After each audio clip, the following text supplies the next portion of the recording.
Hello बच्चों, आपका H2 में स्वागत है। मैं आपका टीचर धीरज कुमार।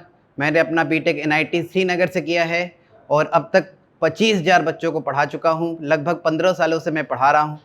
बहुत सारे मेरे बच्चे इस समय IIT से या NIT से बीटेक कंप्लीट कर चुके हैं या बीटेक कर रहे हैं। अगली बारी है आपकी। आज आपको हम लोग मैथमेटिक्स शुरू करते हैं, एंजॉय करिए। हम लोग पेयर ऑफ स्ट्रेट लाइन पढ़ रहे थे। पेयर ऑफ स्ट्रेट लाइन में लेक्चर 1 कर लिए थे। आज हम लोग लेक्चर नंबर 2 करेंगे। पेयर ऑफ स्ट्रेट लाइन का लेक्चर नंबर 2। लेक्चर 1 का थोड़ा सा आपको ओवरव्यू दे देते हैं। हम लोग उसमें homogeneous equation of second degree के बारे में पढ़े थे। लेक्चर 1 में homogeneous equation of second degree के बारे में पढ़े थे। ठीक सर। आज हम लोग general equation of second degree पढ़ेंगे। होमोजीनियस में बताया था कि सारे टर्म में एक्स और वाई के कोफिशिएंट का सम क्या होना चाहिए, सेम होना चाहिए, तो उसको होमोजीनियस कहते हैं। जनरल इक्वेशन क्या होता है? जनरल इक्वेशन कुछ भी, अगर जनरल इक्वेशन लिखा है इस तरह का ax square 2hxy by square 2gx 2fy plus c बराबर 0, इसको बोलते हैं general equation of second degree. Highest power देखो 2 है और इसमें सारे टर्म आ रहे हैं जितने पॉसिबल है, एक्स स्क्वायर के, वाई स्क्वायर के, एक्स इंटू वाई के, एक्स के, वाई के, कांस्टेंट सब आ रहा है। तो ये होता है general equation of second degree. ठीक। अच्छा, ये जो general equation of second degree है, ये स्ट्रेट लाइन भी रिप्रेजेंट करता है, यही सर्कल भी रिप्रेजेंट करता है, यही पैराबोला भी करता है, यही इलिप्स भी करता है, यही हाइपरबोला भी करता है। तो हम लोग अभी पेयर ऑफ स्ट्रेट लाइन पढ़ रहे हैं, तो इसमें इंटरेस्टेड हैं कि जनरल इक्वेशन ऑफ जो सेकेंड डिग्री है वो पेयर ऑफ स्ट्रेट लाइन कब रिप्रेजेंट करेगा। सही बच्चों। तो general equation of second degree pair of straight line represent करने के लिए एक कंडीशन होता है। देखो लिखा है the necessary and sufficient condition for general equation of second degree to represent a pair of straight line is H square minus A B greater than 0 होना चाहिए और A B C plus 2fgh minus F square minus B G square minus C H square 0 होना चाहिए। अगर इस equation के लिए ये दोनों कंडीशन है तो ये इक्वेशन क्या देगा? 2 स्ट्रेट लाइन देगा, या ऐसा बोल सकते हो पेयर ऑफ स्ट्रेट लाइन देगा। सही। ये कंडीशन आया कहां से, इसके पीछे में अगर आपको जानना है तो देखो ax स्क्वायर 2hxy, इस एक काम करते हैं ना, ये पूरे इक्वेशन को x में क्वाड्रेटिक मान के ओपन करो। तो ax स्क्वायर x जहां जहां है, देखो यहां है यहां है, तो इन दोनों को एक साथ ले लो 2hy प्लस 2gx और आया है by square 2fy plus c। सही है sir. by square plus 2fy plus c बराबर 0। इसको x में क्वाड्रेटिक मान के हम लोग सीधा चाल लगा के ओपन कर रहे हैं। कुल मिला के यहां से ये देखना चाह रहे हैं कि दोनों लाइन क्या आएगा। अच्छा एक बात और, general equation of second degree कभी अगर लिखा है यहां से, अगर आपको 2 लाइन अगर चाहिए अलग अलग, तो यही तरीका आप लगाएंगे, x में या y में क्वाड्रेटिक मान के सीधा चाल लगाएंगे, वहां से दोनों लाइन आपको मिल जाएगा। ठीक सर। कभी भी अगर general equation of second degree से 2 लाइन अलग अलग देखना हो क्या आएगा, तो क्या करना, सीधा चाल लगा देना। तो x का वैल्यू यहां से निकालना चाह रहे हैं हम लोग। देखो ax स्क्वायर bx प्लस सी जैसा है, ये पूरा मान लो कांस्टेंट की तरह। तो x क्या होता है भाई, माइनस बी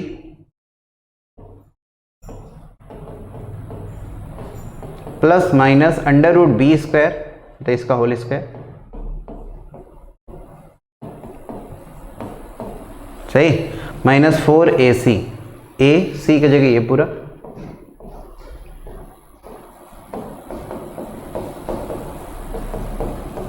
अपॉन 2a। ठीक।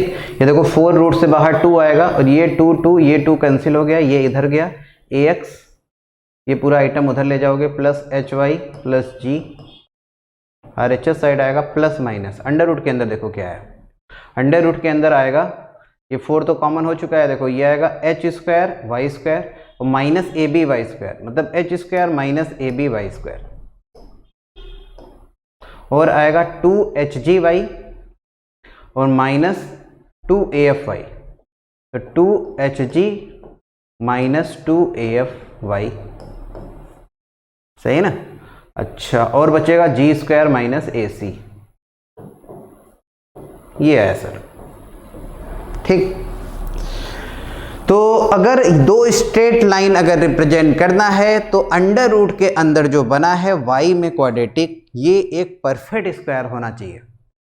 ये क्या होना चाहिए? परफेक्ट स्क्वायर, क्योंकि दो लाइन लाना है। देखो इधर तो देखो आपको दिख ही रहा होगा लीनियर इक्वेशन है, मतलब लाइन आ जाएगा। तो इधर से भी अगर लीनियर बनाना है वाई का, तो वाई में परफेक्ट स्क्वायर बन जाए। जैसे सोचो रूट के अंदर अगर बन गया वाई माइनस टू का होल स्क्वायर, मान लो वाई माइनस टू का होल स्क्वायर, तो रूट से बाहर आएगा वाई माइनस टू, तो एक बार प्लस साइन से एक लाइन आ जाएगा, दूसरा माइनस साइन से, दोनों लाइन आ गया, मतलब दो लाइन रिप्रेजेंट हो गया। तो रूट के अंदर क्या होना चाहिए? Perfect square. और ये क्वाड्रेटिक में आप लोग पढ़े होंगे, क्वाड्रेटिक एक्सप्रेशन अगर कोई है A X square plus B X plus C, तो ये अगर आपसे कहे कि ऑलवेज परफेक्ट स्क्वायर कब होता है, तो उसका कंडीशन पढ़े होंगे ए पॉजिटिव डी जीरो, ए पॉजिटिव और डी इक्वल टू जीरो। तो परफेक्ट स्क्वायर अगर इसको बनाना है रूट के अंदर वाले को, तो ए को पॉजिटिव कर दो, ए मतलब वाई स्क्वायर का कोफिशिएंट,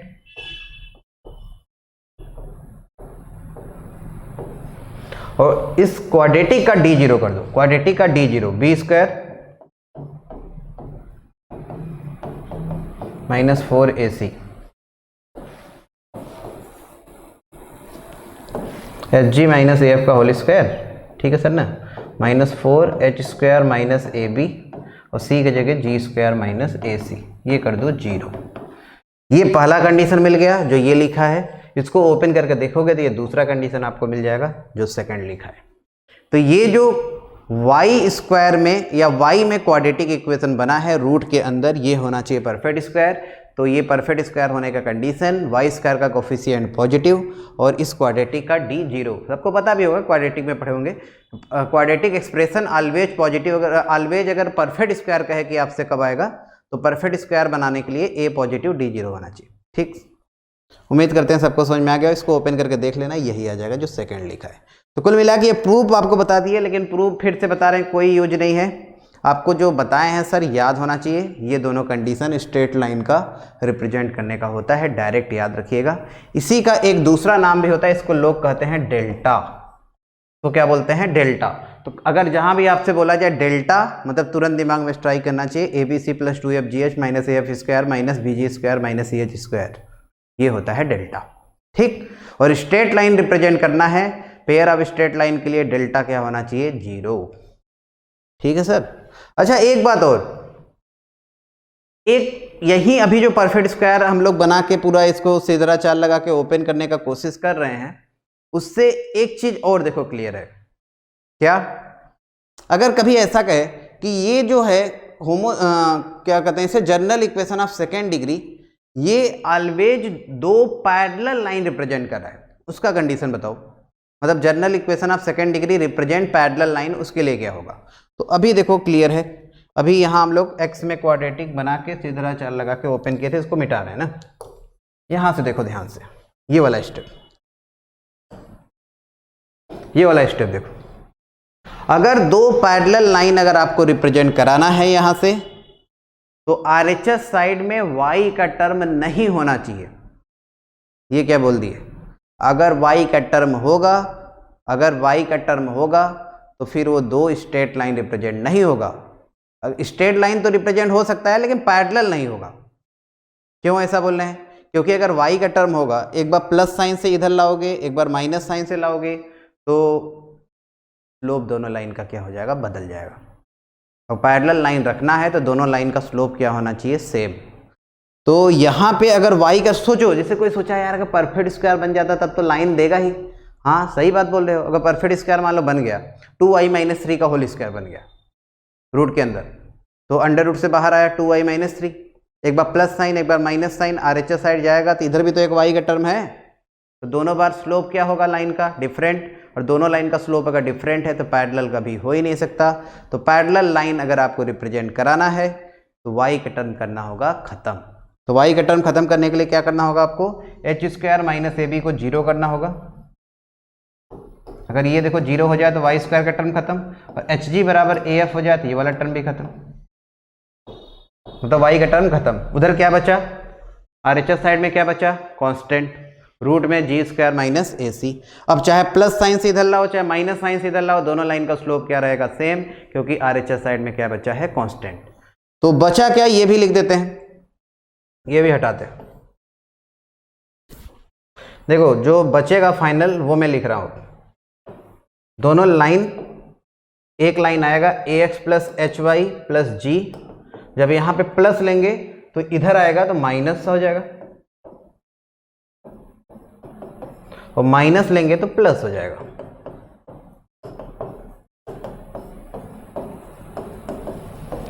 अच्छा एक काम और, पैरेलल लाइन अगर आपको रिप्रेजेंट कराना है तो रूट के अंदर वाला भी तो पॉजिटिव होना चाहिए। अगर रूट के अंदर जी स्क्वायर, मतलब ये दोनों मान लो आप जीरो कर दिए, ये दोनों जीरो कर दिए, तो रूट के अंदर क्या बचा, जी स्क्वायर माइनस ए सी। अब जी स्क्वायर माइनस ए सी अगर मान लो निगेटिव हो गया तो लाइन ही नहीं होगा, इमेजिनरी हो जाएगा। तो तीसरा कंडीशन एक और होना चाहिए, जी square minus A C greater than zero. अगर तीनों कंडीशन रहेगा तभी दो पैरेलल लाइन रिप्रेजेंट होता है। याद रखिएगा, नोट कर लो क्या, कि general equation of second degree represent two parallel lines. तो उसके लिए कंडीशन क्या क्या होना चाहिए, H square minus A B zero, H G बराबर ए एफ, और G square minus A C greater than zero. ठीक है बच्चों, उम्मीद करते हैं सबको समझ में आया होगा। अच्छा दूसरा सवाल ये बनता है कि general equation of second degree, ये लिखता है सवाल वाला कि general equation of second degree represent two parallel lines, find the distance between them. तो दो पैरेलल लाइन हम लोग यही दोनों निकाले हैं, नहीं भाई, तो ये दोनों के बीच का डिस्टेंस, दो पैरेलल लाइन के बीच का डिस्टेंस का फॉर्मूला आपको बता चुके हैं, होता है C1 माइनस C2, मतलब कांस्टेंट को घटाओ, तो इसमें से इसको जब घटाएंगे तो 2 टाइम्स आ जाएगा, जी स्क्वायर माइनस ए सी, नीचे under root A square plus H square, A square plus H square. Formula सबको दो पैरेलल लाइन के बीच का याद ही होगा। कभी कभी एच स्क्वायर की जगह ए बी भी लिखा होता है तो कोई प्रॉब्लम नहीं, क्योंकि पैरेलल लाइन है तो एच स्क्वायर और ए बी बराबर ही होता है। तो ये फार्मूला होता है दो पैरेलल लाइन के बीच का डिस्टेंस का, 2 under root ji square minus A C upon under root A square plus H square, या ए स्क्वायर प्लस ए बी, या ए प्लस बी, ऐसे भी लोग याद रखते हैं। ठीक है सर, तो इतना बात आप नोट कर लीजिए, बहुत इंपॉर्टेंट पॉइंट सारे हैं।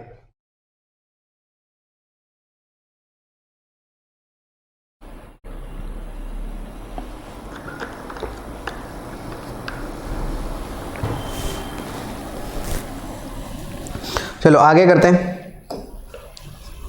वही बात लिखा है जो अभी मैं लिखवा रहा था, कंडीशन सच दैट इतना रिप्रेजेंट टू पैरेलल लाइन। तो कंडीशन आप लिख लीजिएगा। चलो फिर से एक बार लिख देते हैं, H square minus A B zero, H G बराबर ए एफ, यही था ना, एच जी बराबर ए एफ, देखो ध्यान से। और तीसरा था जी square minus A C greater than zero. ये होता है पैरेलल लाइन रिप्रेजेंट करने का कंडीशन। तीनों होना चाहिए तो तीनों का इंटरसेक्शन होना चाहिए। आंसर क्या लेंगे, तीनों का इंटरसेक्शन। ये पैरेलल लाइन रिप्रेजेंट करने का कंडीशन। ठीक sir. Angle between the lines represented by X square plus 2 H X Y plus B Y square plus 2 G X plus 2 F Y plus C बराबर zero. ठीक, अब यहां से जो दो लाइन आएगा उसके बीच का एंगल हमें निकालना है। अच्छा, अब पहले जब हम लोग होमोजीनियस इक्वेशन पढ़े थे, होमोजीनियस इक्वेशन, तो होमोजीनियस इक्वेशन से लाइन किस टाइप का आया था, लाइन आया था एक लाइन आया था y बराबर m1x, दूसरा y बराबर m2x, और दोनों लाइन ओरिजिन से जा रहा था। लेकिन जनरल इक्वेशन में ना अब 0 0 सेटिस्फाई तो करेगा नहीं। 0 0 कहाँ सेटिस्फाई करा, देखो 0 0 रख के 0 0 0 0, वो c पे डिपेंड करेगा। अगर c 0 होगा तब ओरिजिन से जाएगा, नहीं जाएगा।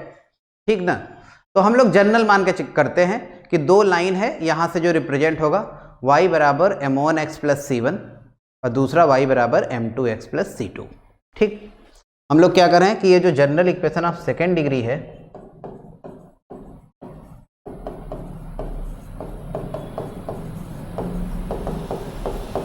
यहां से दो लाइन है, यहां से दो लाइन है, y बराबर m1x प्लस c1 और दूसरा लाइन y बराबर m2x plus c2।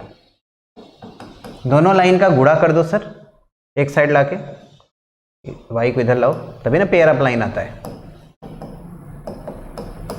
Plus c1। दूसरा लाइन है।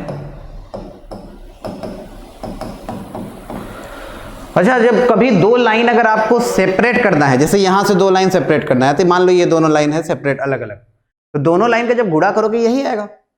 लेकिन कभी कभी होता क्या है ना, जब गुणा करते हैं तो कुछ कोफिशिएंट को एडजस्ट करना होता है। जैसे देखो यहाँ वाई स्क्वायर का कोफिशिएंट b है और यहाँ वाई स्क्वायर का कोफिशिएंट 1 है, तो b बराबर 1 अपने से थोड़ी ले लेंगे। ऐसे होता है कि b बराबर 1 क्यों ले भाई, b बराबर 1 नहीं ले सकते। तो या तो पूरे को b से डिवाइड कर दो, इस वाले एक्सप्रेशन को पूरे को b से डिवाइड करो तब इसके बराबर लिख सकते हो, या ऐसा ना करके इधर b से मल्टीप्लाई कर दो। यहां से 2 लाइन ये दोनों आया, इधर मान लो अगर ये इसको अगर 0 करेंगे, जैसे इतना बराबर 0 है तो ये b तो अपने आप ही खत्म होगा, 0 करेंगे तो एक बार ये 0 होगा एक बार ये 0 होगा, तो b 0 नहीं होगा। ठीक है सर, b से क्यों गुणा किया समझ गए, कोफिशिएंट सेम करने के लिए। अरे इसी के बराबर ये लिख रहे हो तो दोनों साइड का कोफिशिएंट क्या होना चाहिए, सेम। ऐसा क्वाड्रेटिक में भी आपके होंगे, जैसे रूट अगर अल्फा और बीटा है तो ax square plus B X plus C को x minus alpha x minus beta लिखते थे, नहीं आगे a से गुणा भी करते थे, याद करो। चलो आगे बढ़ते हैं। अब दोनों साइड से कोफिशिएंट कंपेयर कर दो सारे। एक्स स्क्वायर का कोफिशिएंट a है, coefficient of x square LHS से a है, RHS से b m1 m2 है, या m1 m2 b है, तो यहां से m1 m2 आ गया a बाई बी। अच्छा, कोफिशिएंट ऑफ एक्स वाई इधर से 2h है, इधर से एक्स वाई देखो क्या आएगा, x इंटू वाई आएगा माइनस m2 एक्स वाई और माइनस m1 एक्स वाई, और b रहेगा ही माइनस b कॉमन, तो m1 प्लस m2 आ गया माइनस 2h बाई बी।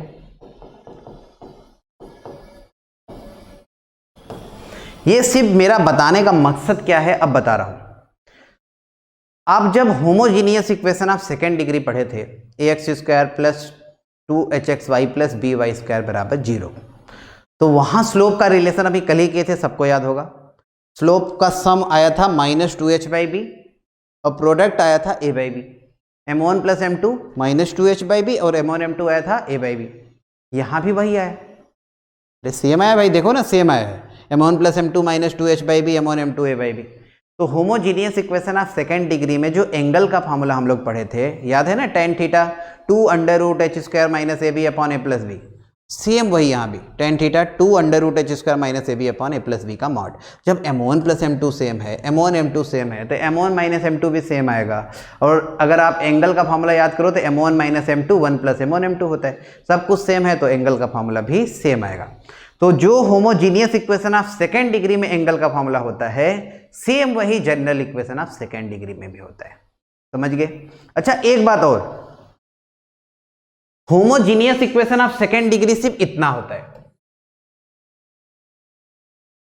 और general equation of second degree पूरा है, और एंगल वही है, स्लोप में रिलेशन वही है।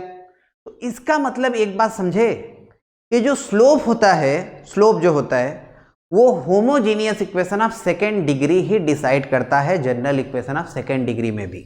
मतलब ये वाला टर्म कुछ भी होता रहे, ये तीनों टर्म कांस्टेंट को डिसाइड करेंगे, C1 और C2 को, लेकिन स्लोप को कौन डिसाइड करेगा, सेकेंड डिग्री वाले टर्म।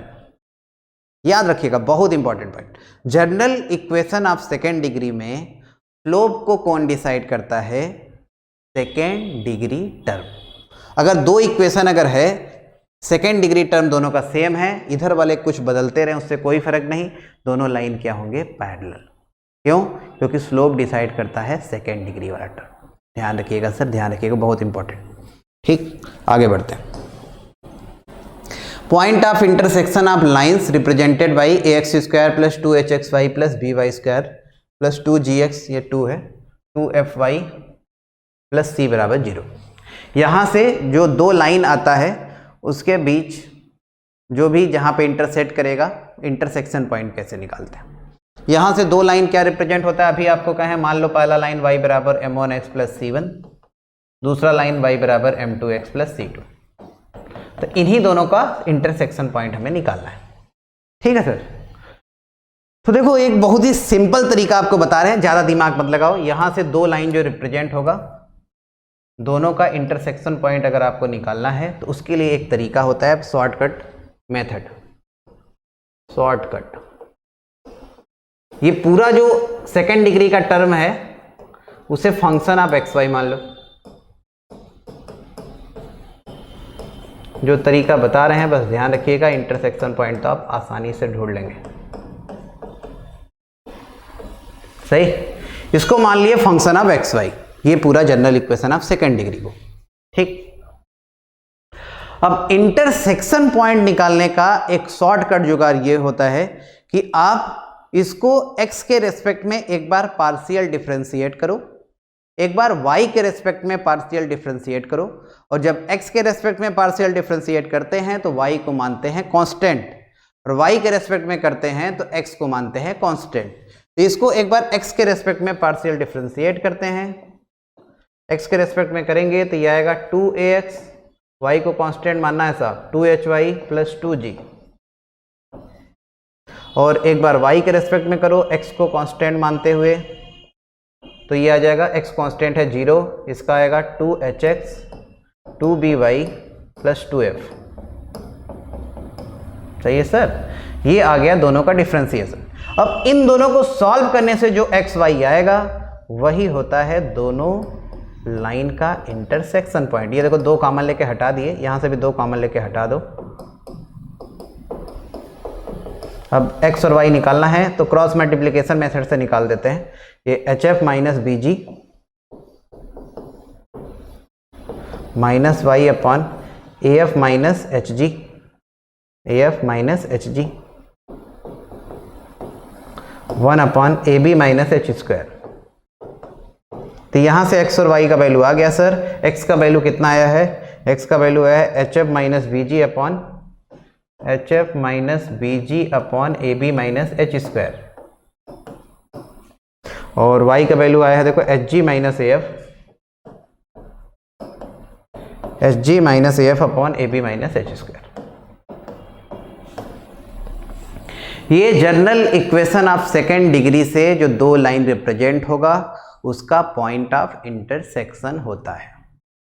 याद रखने का कोई जरूरत नहीं, अगर इसको नहीं भी याद कर रहे हो तो याद कर लिए तो बहुत ही अच्छा है, और मान लो किसी को नहीं याद है तो याद ट्रिक रखना। ट्रिक क्या बताए हैं, एक बार x के रेस्पेक्ट में पार्शियल डिफरेंशिएट, एक बार y के रेस्पेक्ट में, 2 इक्वेशन बन जाएगा, दोनों को सॉल्व करेंगे, जो x y आएगा वही इंटरसेक्शन पॉइंट आएगा।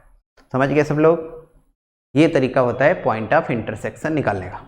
अच्छा, कुछ लोग अगर ये सोच रहे हैं तो उनका भ्रम मैं दूर कर दूं कि यार अगर यहां से 2 लाइन अगर रिप्रेजेंट करना है तो सर बताए थे पहले कि सीधा चाल लगाओ, और अभी देखो कितना आसान तरीका बता दिए कि एक बार x के रेस्पेक्ट में एक बार y के रेस्पेक्ट में पार्शियल डिफरेंशिएट करो और आपको दोनों लाइन मिल जाएगा। ना ना ना, ये सिर्फ और सिर्फ इंटरसेक्शन निकालने का तरीका है दोनों लाइन का। यहां से जो ये आया है ये वो 2 लाइन नहीं होता जो यहां से आएगा। वो हो भी सकता है, नहीं भी हो सकता है, वो हो भी सकता है, नहीं भी हो सकता है। अगर आपको 2 लाइन यहां से चाहिए तो उसका वही तरीका होगा x में क्वाड्रेटिक मान के सीधा चाल लगाने वाला।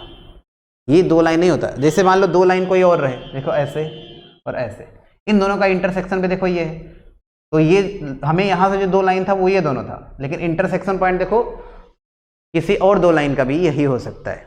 इसका मतलब अगर कभी आपको 2 लाइन निकालना हो तो वही तरीका लगाना। ये शॉर्टकट जुगाड़ सिर्फ इंटरसेक्शन पॉइंट निकालने का है, ज़्यादा अकल नहीं लगाना है। ठीक, चलो एक बात और यही क्लियर कर देते हैं।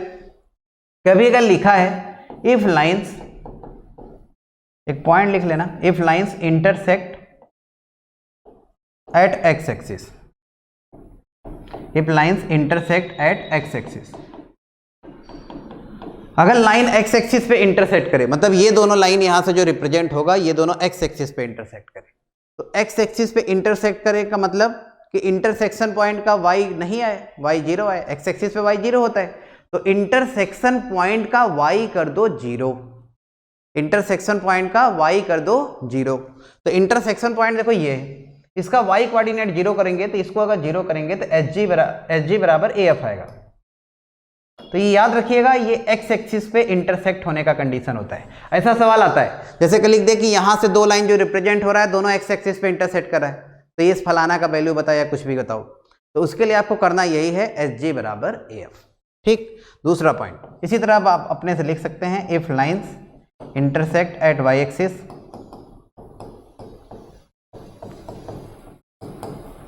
वाई एक्सिस पे इंटरसेक्ट करे तो एक्स कोऑर्डिनेट इंटरसेक्शन पॉइंट का 0 होगा, तो एच एफ बराबर बी जी। ये वाई एक्सिस पे इंटरसेक्ट करने का कंडीशन होता है, एच एफ बराबर बी जी। उम्मीद करते हैं सबको इतना बात समझ में आ गया होगा। इसको नोट कर लें सर, नोट कर लें। अच्छा, कोई कहे कि सर अच्छा यहाँ अगर शॉर्टकट न लगाएं तब कैसे लगाएं? तब आप वही करो, दोनों लाइन पहले सीधा राह 4 से निकाल लो, फिर दोनों लाइन आ जाएगा तो सॉल्व करके एक्स वाई निकालेंगे। क्यों इतना करेंगे भाई? शॉर्टकट जुगाड़ इसीलिए तो होता है कि आपका टाइम बच सके, जल्दी से हम लोग कर पाएँ। तो उतना क्यों करेंगे कि पहले सीधा राह 4 से पूरा ओपन करके दोनों लाइन निकालें, फिर लाइन आ जाए, फिर इंटरसेक्शन पॉइंट निकालें सॉल्व करके, तो उसमें बहुत दर्द देगा। ये आसान तरीका एकदम बताए हैं, इसी को लगाना है आपको। Combined equation of straight line passing through origin, combined equation of straight line passing through x1 y1 and parallel to line represented by इतना। अच्छा ये बताओ, अगर पैरेलल है, parallel ax square 2hxy by square के पैरेलल है और कोई लाइन x1 y1 से जा रहा है, ये दोनों लाइन कहां से जाता है? ओरिजिन से। जैसे मान लो यहां से दो लाइन रिप्रेजेंट हुआ है, ये दोनों। अब इसके पैरेलल कोई लाइन ये है, इसके पैरेलल कोई लाइन ये है, और दोनों कहां से जा रहा है? x1 y1 से। तो हमें इन दोनों का कंबाइंड इक्वेशन बताना है, सही ना बच्चे? तो इसके लिए अभी आपको स्लोप में जो रिलेशन नहीं बताए थे, m1 plus m2 minus 2h by B m1 m2 a by B, general equation of second degree में, general equation of second degree में स्लोप कौन डिसाइड करता है? सेकेंड डिग्री वाला टर्म। तो अगर सेकेंड डिग्री वाला टर्म सेम रखेंगे तो दोनों लाइन हो जाएगा पैरेलल, ठीक। और थोड़ा सा एक काम और कर दो तो वो x1 y1 से पास भी होने लगेगा। क्या कर दे? जहां x है उसके जगह x माइनस x1 रख दो। ये ट्रिक सुनो, हर चीज का आपको मैं छोटा छोटा ट्रिक सिखाऊंगा। x के जगह अगर x माइनस x1 रख दें और y के जगह y माइनस y1 रख दें यहां पे, तो ये x1 y1 से पास होने लगेगा और ax square 2hxy by square same भी रहेगा, तो पैरेलल भी होगा। चलो दिखाते हैं आपको। जहां x है उसके जगह x माइनस x1 रख दो, जहां y है y माइनस y1 रख दो। ये x1 y1 कुछ कांस्टेंट होगा। देखो ax स्क्वायर वही आ रहा है जो यहां है, 2hxy वही आ रहा है, by स्क्वायर वही आ रहा है। मतलब ax square 2hxy by square same है, मतलब इसके पैरेलल है। और x1 y1 से अब चेक कर लो, पास भी हो रहा है, सेटिस्फाई हो रहा है। x1 y1 चेक करो, x1 रखेंगे 0, x1 रखेंगे 0, y1 रखेंगे 0, 0 बराबर 0, मतलब x1 y1 से जा रहा है। मतलब ये याद रखिएगा डायरेक्ट कि अगर कभी आपको ऐसा पूछे कि ax square 2hxy by square बराबर 0 के पैरेलल कोई पेयर ऑफ लाइन बताओ जो 2, 3 से पास हो रहा है, तो बस करना क्या, जहां x है उसके जगह x माइनस 2, y के जगह y माइनस 3 रख देना, काम खत्म। समझ गए सब लोग? Clear concept? अच्छा, अगर आपसे इसके पैरेलल भी कहे ax square 2hxy by square 2gx 2fy plus c, कहे कि इसके पैरेलल पेयर ऑफ लाइन बताओ जो x1 y1 से जा रहा है, इसके पैरेलल पेयर ऑफ लाइन जो x1 y1 से जा रहा है, तो स्लोप कौन डिसाइड करता है? Homogeneous part. तो ये कुछ भी लिखा हो इसको हटा दो, मान लो नहीं है, बस इस वाले पार्ट को उठाओ, x के जगह x माइनस x1, y के जगह y माइनस y1 रख दो, वही आपका हो गया आंसर।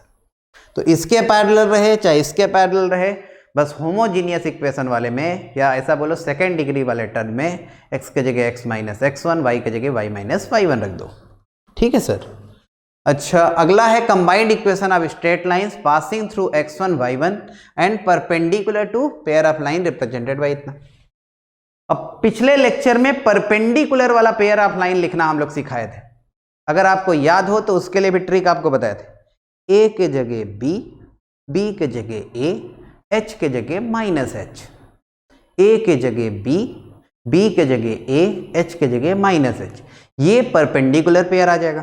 ठीक, और x1 y1 से पास भी कराना है, x1 y1 से पास भी कराना है, तो वही x के जगह x माइनस x1, y के जगह y माइनस y1, काम हो गया खत्म। तो आंसर लिख लो बस, क्या करना है, a के जगह b, x के जगह x माइनस x1, h के जगह माइनस h, y के जगह y माइनस y1, b के जगह a, y के जगह y माइनस y1। ये होगा इसके परपेंडिकुलर पेयर जो x1 y1 से जाएगा, इसके परपेंडिकुलर पेयर।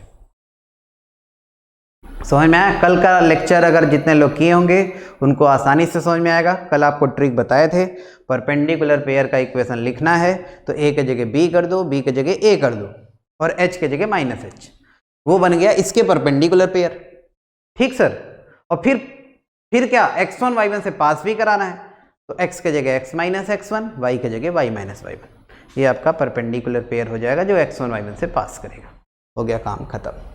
ये सब ट्रिक अगर आपको याद है तो सवाल बहुत ही आसानी से आप लगाएंगे। ओके, आगे बढ़ते हैं, ये नोट कर लीजिएगा सर, बहुत इंपॉर्टेंट है।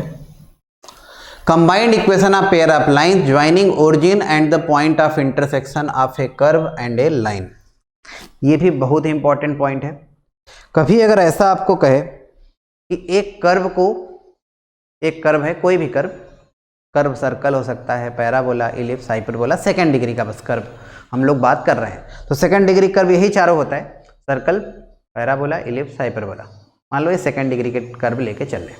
ठीक, तो कोई अगर सेकंड डिग्री का कर्व है, उसको एक लाइन अगर दो जगह इंटरसेक्ट करे, ठीक, और इंटरसेक्शन पॉइंट को अगर ओरिजिन से ज्वाइन करे, क्या कहें, एक सेकेंड डिग्री का कर्व है, उसको कोई लाइन दो जगह कट करे, इंटरसेक्शन पॉइंट को ओरिजिन से ज्वाइन करे, तो इंटरसेक्शन पॉइंट का नाम मान लो ए और बी है और ओरिजिन से ज्वाइन किए, ओरिजिन का नाम ओ है, तो ओ ए और ओ बी का कंबाइंड इक्वेशन अगर आपको निकालना है तो उसका तरीका होता है लाइन के हेल्प से कर्व को होमोजीनियस बनाना, इसको करते हैं होमोजिनाइजेशन, इस प्रोसेस को बोलते हैं होमोजिनाइजेशन, होमोजीनियस बनाना।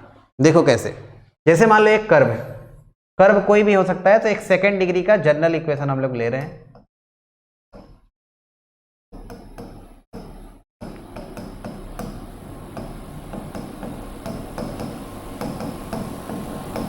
ये एक कर्व है, ठीक, उसको कोई लाइन दो जगह इंटरसेक्ट किया ए और बी पे, इंटरसेक्शन पॉइंट को ओरिजिन से ज्वाइन किए हैं, लाइन है Lx plus My plus n बराबर 0। ठीक, तो हमें OA और OB का कंबाइंड इक्वेशन लिखना है, OA और OB का कंबाइंड इक्वेशन। ऐसा बहुत बार आएगा, मतलब ये जो आपको कंसेप्ट बताने जा रहे हैं ना, ये पेयर ऑफ स्ट्रेट लाइन का तो कंसेप्ट है ही, लेकिन ये हर जगह आएगा, हर जगह मतलब सर्कल में भी इसका ही हो जाएगा, पैराबोला में भी आएगा, इलिप्स में भी, हाइपरबोला में भी, इसलिए बहुत इंपॉर्टेंट बन जाता है ये कंसेप्ट। ठीक, इसमें आपको निकालना क्या है, OA और OB का कंबाइंड इक्वेशन, OA और OB का कंबाइंड इक्वेशन या कहो पेयर ऑफ लाइन का इक्वेशन। तो ये बताओ यार, ओरिजिन से अगर दो लाइन जाता है तो उसका इक्वेशन क्या होता है, ओरिजिन से दो लाइन जाता है तो उसका इक्वेशन होमोजीनियस इक्वेशन होता है। अरे यही होता है भाई, ax square plus 2hxy plus by square बराबर 0। अच्छा, तो लाइन के हेल्प से अगर हम लोग इस कर्व को होमोजीनियस बना सके, होमोजीनियस बनाने का मतलब कि वो ओरिजिन से जाने लगेगा, और लाइन के हेल्प से बना रहे हैं कर्व को, मतलब दोनों के इंटरसेक्शन पॉइंट से भी जाएगा, तो ओरिजिन से भी जाए, इंटरसेक्शन पॉइंट से भी जाए। कौन कौन लाइन है जो ओरिजिन और इंटरसेक्शन पॉइंट दोनों से जाए, OA और OB। तो वही फिर जो कंबाइंड इक्वेशन OA और OB का आता है ना, वो लाइन के हेल्प से इसको होमोजीनियस बनाने में जो आएगा वही होता है। तो इसका एक तरीका होता है, बहुत सटीक तरीका, याद रखा जाता है इसको, तो याद रखिएगा आप, लाइन में 1 बना लो, लाइन में क्या बना लो 1, तो n कांस्टेंट हमेशा उधर ले जाना RHS साइड और फिर डिवाइड करके 1 बना लेना, तो n उधर जाएगा -n, फिर डिवाइड करो Lx plus My upon -n, ये आ गया 1। अब हम लोग लिख रहे हैं, देखो combined equation of OA and OB।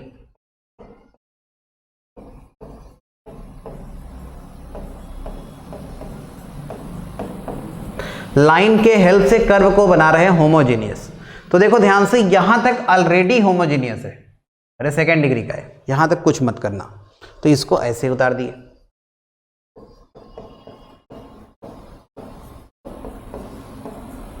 To GX में 1 से कर दो गुणा, अरे 1 से गुणा करने पे कोई फर्क नहीं पड़ेगा। 2gx में मैं क्या कर रहा हूं, 1 से कर देते हैं मल्टीप्लाई, 1 से मल्टीप्लाई करने से कोई फर्क नहीं पड़ेगा। और 1 है कौन, ये है lx plus my upon minus L. अच्छा 2fy में भी 1 से गुणा कर दो, और कांस्टेंट में 1 के होल स्क्वायर से गुणा कर दो। 1 का होल स्क्वायर भी 1 ही होता है भाई, तो 1 से गुणा करने पे कोई फर्क नहीं पड़ेगा। कांस्टेंट में 1 के होल स्क्वायर से गुणा कर दो, ठीक। ये जो भी है ये चेक कर लो, सेकेंड डिग्री का होमोजीनियस इक्वेशन बन गया होगा। देखो यहां तक तो ऑलरेडी होमोजीनियस था, यहां देखो होमोजीनियस इक्वेशन मतलब क्या, होमोजीनियस इक्वेशन मतलब एक्स स्क्वायर का टर्म, वाई स्क्वायर का टर्म और x इंटू वाई का टर्म, बस अगर ये तीनों टर्म आए तो उसको होमोजीनियस बोलेंगे। तो देखो X square X Y Y square, यहाँ देखो एक्स स्क्वायर एक्स वाई का term, X Y Y square का term, X square Y square X Y का टर्म, देख लो ध्यान से। तो ये X square Y square X into Y का टर्म ही सब जगह बनेगा। तो ये हो गया homogeneous equation of second degree. तो यही होता है OA और OB का कंबाइंड इक्वेशन। ये प्रोसेस को बोलते हैं होमोजिनाइजेशन, होमोजीनियस बनाना। होमोजीनियस बनाना सबको समझ में आया। अगर आपको कभी एक लाइन गिवन रहे तो लाइन में पहले कांस्टेंट को RHS साइड ले जाके डिवाइड करके 1 बना लो, फिर 2gx में 1 से गुणा करो, 2fy में 1 से गुणा करो, और कांस्टेंट में 1 के स्क्वायर से गुणा करो। अच्छा ये जो गुणा कर रहे हैं इससे कोई प्रॉब्लम नहीं है क्योंकि 1 से गुणा कर रहे हैं, सही ना। तो यही देता है OA OB का कंबाइंड इक्वेशन। कुछ लोग कहते हैं सर ये बात हमें समझ में नहीं आया कि ये ओरिजिन से तो चला गया, ये मान लिए हम क्योंकि होमोजीनियस इक्वेशन है 0 0 सेटिस्फाई करेगा, ओरिजिन से चला गया। लेकिन ये सर मुझे समझ में नहीं आया कि ये A और B से कैसे चला गया। सुनो ध्यान से अब बात, ये बताओ A किसके किसके ऊपर है, A है कर्व के भी ऊपर, लाइन के भी ऊपर। तो ये जो कर्व आया है ना, ये जो कर्व आया है, ये बताओ ये कर्व ही तो है, अरे ये कर्व ही है, यही तो है भाई। इसमें 1 से गुणा किए हैं कोई प्रॉब्लम नहीं, इसमें भी 1 से गुणा किए हैं कोई प्रॉब्लम नहीं, सी में 1 के स्क्वायर से गुणा किए हैं कोई प्रॉब्लम नहीं। मतलब ये कर्व ही है, मतलब ये A और B से जाएगा, A और B से जाएगा क्योंकि कर्व पेयर ही A और B है, समझ रहे हो बच्चों। और लाइन पे भी होगा ऑलरेडी, ऐसे भी देख सकते हो लाइन पे क्यों है। जैसे अगर मान लो ये पॉइंट x1 y1 है, तो x1 y1 अगर सेटिस्फाई कराएंगे तो आएगा Lx1 My1 बराबर -n, मतलब सेटिस्फाई करेगा, लाइन पे भी है। समझ गए कि नहीं? उम्मीद करते हैं सबको समझ में आ गया होगा। बोलिए आगे, सबको समझ में आया? ये प्रोसेस बहुत इंपॉर्टेंट है।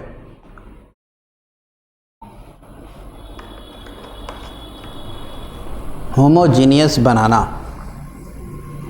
एक बार अगर लोग सीख जाते हैं ना तो फिर अपने से हमेशा बनाने लगते हैं, इसमें कोई बड़ी बात नहीं है। पहले लाइन में कांस्टेंट को RHS से ले जाके 1 बनाना, फिर कांस्टेंट उधर ले जाके 1 जब बना लो तो gx में 1 से गुणा, fy में 1 से, कांस्टेंट में 1 के स्क्वायर से, ये प्रोसेस होता है। इतना बहुत टाइम दे दिए। अब कुछ एग्जांपल हम लोग ट्राई करेंगे। पहला एग्जांपल है, for what value of lambda does the equation represent a pair of straight line, find their equation and angle between them. Lambda के किस वैल्यू के लिए ये equation pair of line represent करेगा। तो पेयर ऑफ लाइन रिप्रेजेंट करने का condition आपको बताए थे, H square minus A B positive होना चाहिए। एच स्क्वायर देखो 25, अरे 2hy होता है ना, 2hxy होता है, तो h के जगह -5 है, एच स्क्वायर मतलब 25, ए बी 24, तो H square minus A B है पॉजिटिव। और दूसरा कंडीशन बताए थे A B C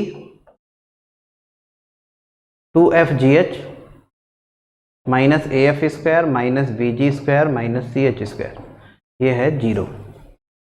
A B C value सबका पुट करते जाओ, ए के जगह 12, बी के जगह 2, या पहले सबका वैल्यू लिख लो, नहीं तो ऐसे लोग गलती कर देते हैं।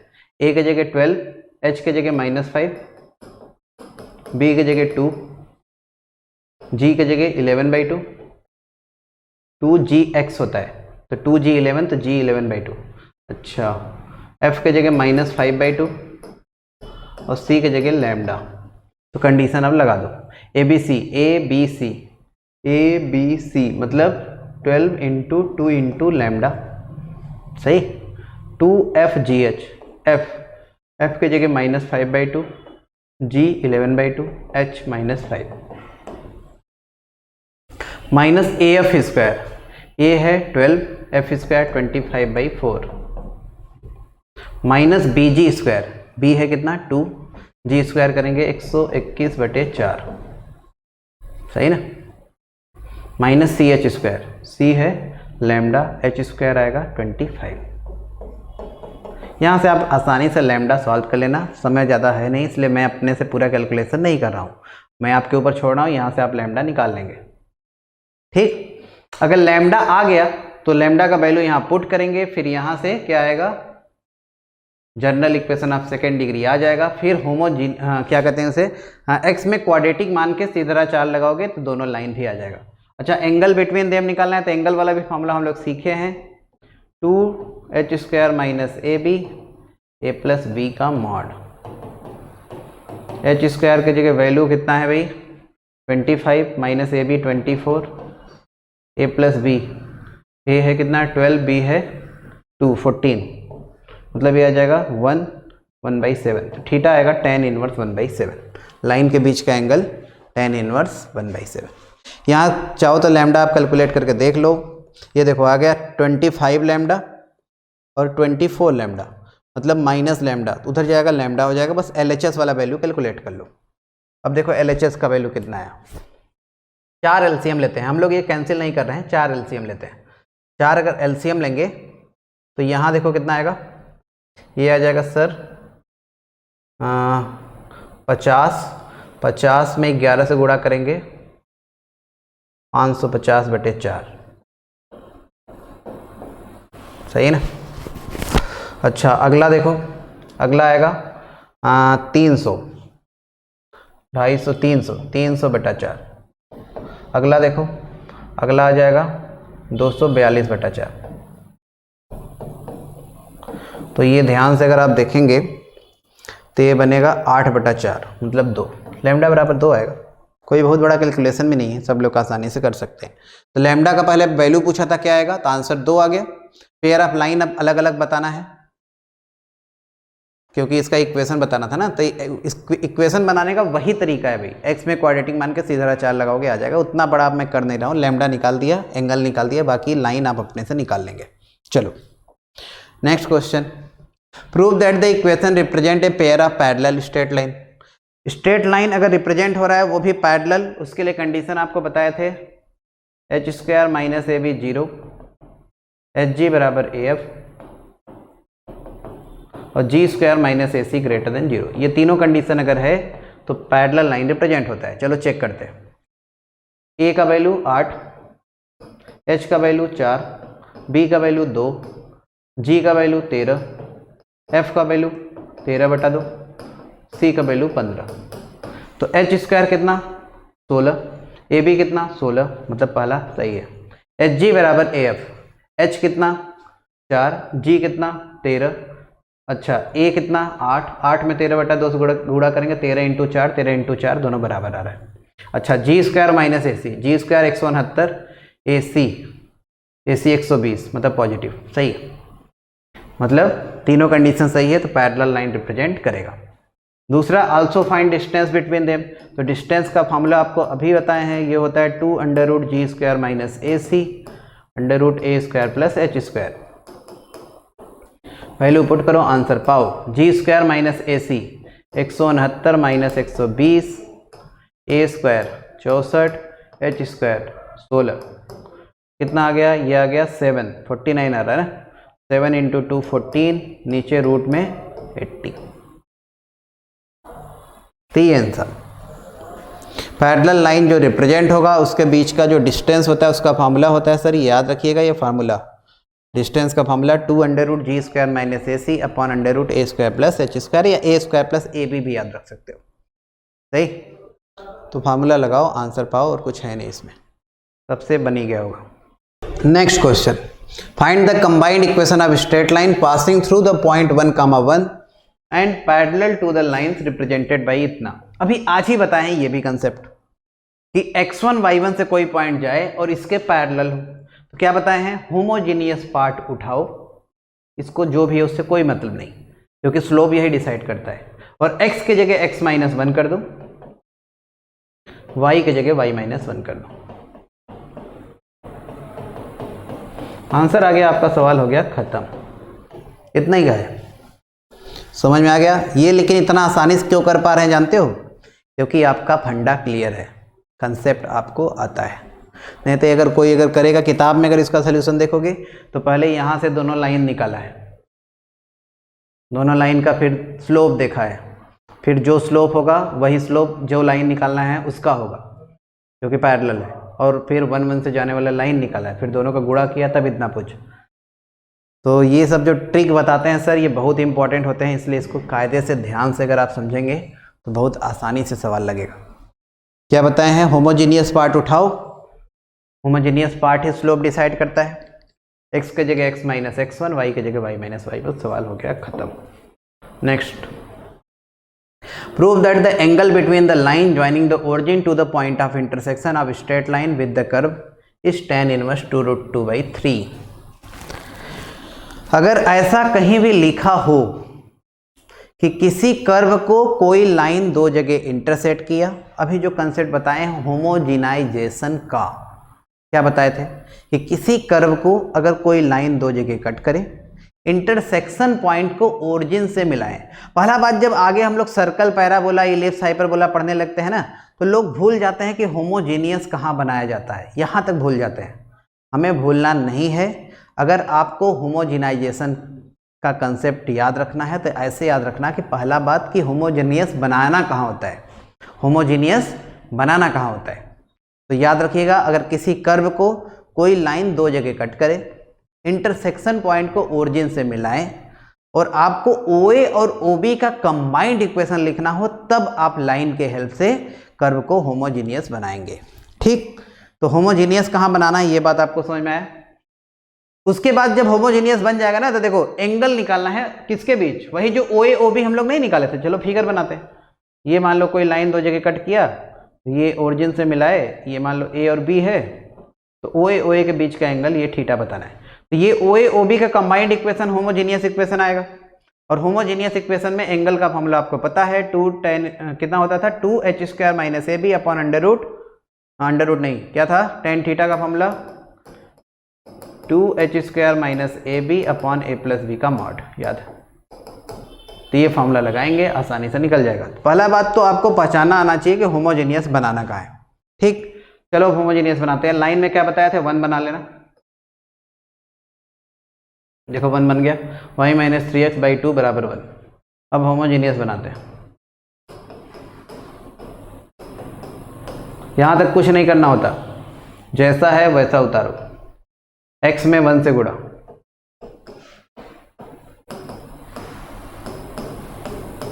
y में भी 1 से गुणा, 8y है ना।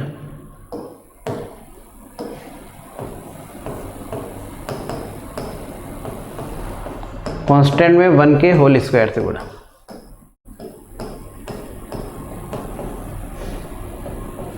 ये आ गया combined equation of OA and OB। x² 2xy 3y², ये बना क्या, यहाँ पे देखो ये 2x आएगा, तो ये आएगा 2xy माइनस 6x²। सही है सर। यहाँ देखो 4 बचेगा, तो ये आएगा 4y² माइनस 12xy माइनस 11/4, 11 यहाँ देखो नीचे 4 आएगा, और ये आएगा y² plus 9x² minus 6xy। सही है ना। इसको थोड़ा सा अगर सिंप्लीफाई कर लो, फिर 4 से गुणा कर लेते हैं, तो x² और माइनस 6x² मतलब minus 5x², minus 5x² into 4 minus 20x², 2xy और 2xy 4xy। अच्छा 4xy और माइनस 12 मतलब माइनस 8, माइनस 8 में 4 से जब मल्टीप्लाई करेंगे तो माइनस 32। y² टर्म देखो 3y² 4y², कितना आया 7y², 3 यहाँ 4 यहाँ 7, और ये 4 से मल्टीप्लाई जब करेंगे 28, सही है ना। अच्छा ये -11 का अंदर मल्टीप्लाई कर दो तो ये आ जाएगा -11y², 99x², सही है ना, और माइनस माइनस प्लस 66, ये आपको मिलेगा। इसको अगर सिंप्लीफाई करेंगे तो देखिए कितना आया, यहाँ पे -79, नहीं ये प्लस हो जाएगा ना, माइनस माइनस कितना आ गया 119, -119। अच्छा एक्स वाई वाला टर्म देखो, ये कितना बचा, यह है 34, ध्यान से कैलकुलेशन एक बार चेक कर लो, सही। अगला देखो, अगला आ जाएगा कितना 17, -17 से डिवाइड कर दो, -17 से, सही, -17 से डिवाइड, देखो ये भी 17 से कट जाएगा, ये भी कट जाएगा, ये भी कट जाएगा, तो ये आ जाएगा कितना 7 -2xy, -17 से डिवाइड किए, ये आ गया। तो ये बन गया combined equation of OA and OB। ये OA और OB का कंबाइंड इक्वेशन दे दिया। अब इसके बीच का एंगल हमें निकालना है, tan थीटा वाला फॉर्मूला लगा दिए, 2√h², h² कितना 1, AB कितना 7, मतलब ये आ गया 8 अपॉन a + b 6, तो कितना आ गया 2√2/3, यही है 2√2/3 tan inverse theta, tan inverse उधर जाएगा तो हो जाएगा, वही लाना है। कैलकुलेशन है और कुछ है नहीं इस क्वेश्चन में, थोड़ा सा आपको कंसेप्ट इससे लेकिन आपका क्लियर हुआ होगा कि होमोजिनाइजेशन करते कैसे है ना। लाइन में पहले कांस्टेंट को RHS साइड ले जाओ, उसके बाद फिर क्या बनाओ 1 कांस्टेंट से डिवाइड करके। कुछ लोग कहते हैं सर एक्स वाई से डिवाइड करते तब भी 1 बन जाता, लेकिन फिर वो होमोजीनियस इक्वेशन ना बन पाता, तो नीचे कांस्टेंट ही होना चाहिए, ये बात ध्यान दीजिएगा, ठीक है सर। उसके बाद फिर x वाले टर्म में 1 से गुणा, y वाले में 1 से गुणा, कांस्टेंट में 1 के स्क्वायर से गुणा, जो भी आएगा यही होता है combined equation of OA and OB। फिर आगे उसके बीच का क्या पूछ रहा था, एंगल, जो कि आसानी से निकाल सकते हैं tan थीटा वाला फॉर्मूला से, ठीक। चलो आगे बढ़ते हैं। नेक्स्ट ये भी देखो होमोजीनियस बनाने वाला सवाल है। Find the condition that the pair of straight line joining the origin to the intersection of line and circle. पहला मैं सवाल जो करा रहा हूं इससे आपको ये बात समझ में आना चाहिए कि होमोजीनियस बनाना कहाँ है। तो क्वेश्चन पढ़ के सबको समझ में आ गया होगा कि होमोजीनियस बनाना है। कैसे समझ में आया, एक सर्कल है ये, उसको एक लाइन देखो 2 जगह कट किया, सर्कल को ये लाइन 2 जगह कट किया, और इंटरसेक्शन पॉइंट को देखो ध्यान से पढ़ो, ओरिजिन से मिला है, ओरिजिन सर्कल का सेंटर भी है, इस सर्कल का सेंटर 0 0 होता है। चलो अगर नहीं भी पता कोई प्रॉब्लम नहीं, ठीक। और ये राइट एंगल पे है, OA OB के बीच का एंगल क्या है 90, देखो लिखा है। Find the condition pair of line joining two the origin में बी राइट एंगल। तो ये इंटरसेक्शन पॉइंट को ओरिजिन से जो ज्वाइन किए हैं ये राइट एंगल पे है, तो इसी का आपको कंडीशन बताना है, ठीक। सर्कल ये है, मतलब कर्व कुल मिला के यहाँ से सर्कल है, लाइन ये है। तो पहला स्टेप लाइन में क्या बनाते हैं 1, कांस्टेंट को डिवाइड कर, y - mx बाई c बराबर 1 आ गया।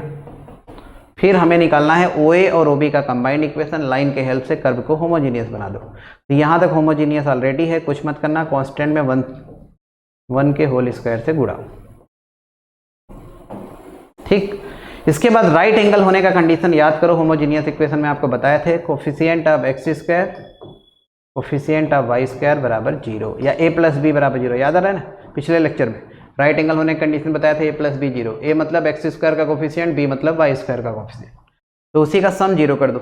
x² का कोफिशिएंट देखो 1 आएगा यहाँ पे, जब सबको एक साइड लाएंगे तो x² का कोफिशिएंट देखो a² m²/c² आएगा माइनस में, y² का कोफिशिएंट 1, और यहाँ से a²/c² उधर जाएगा माइनस। तो ये आपको मिलेगा 2c², 1 + 1 2, ये उधर ले जाएंगे, c² का इधर गुणा करेंगे, a² 1 + m², यही कंडीशन हो। समझ में आ गया? पहला स्टेप आपको ये पकड़ में आना चाहिए कि होमोजीनियस बनाना है, ये समझ में आया कि नहीं, कि कहाँ बनाना है। दूसरा पॉइंट कैसे बनाना है, और तीसरा पॉइंट ये सब फिर आगे पिछले लेक्चर का कहानी था कि कभी आपसे कह दे कि दोनों लाइन कॉन्सिडेंट है तो कंडीशन बताया था h² = ab, दोनों लाइन परपेंडिकुलर है तो कंडीशन बताया था x² y² का कोफिशिएंट का सम 0, मतलब a + b 0। तो ये सब फिर कंडीशन लगाओगे, जो भी दिया रहेगा हो जाएगा। एंगल जैसे पिछले क्वेश्चन में एंगल पूछ लिया था तो tan थीटा वाला एंगल वाला फॉर्मूला लगा दी। उम्मीद करते हैं सबको इतना समझ में आ गया होगा, होमोजीनियस बनाना इतना बहुत बता दिए होमोजीनियस में। फिर आगे नेक्स्ट क्लास से अब हम लोग सर्कल शुरू करेंगे। आपका पेयर ऑफ स्ट्रेट लाइन में सर इतना ही होता है, इतना ही पढ़ना है। Thank you very much, thank you. On is to on, study is always on. Concepts के बेहतर रियलाइजेशन के लिए इज टू ऑन पर बने रहिए।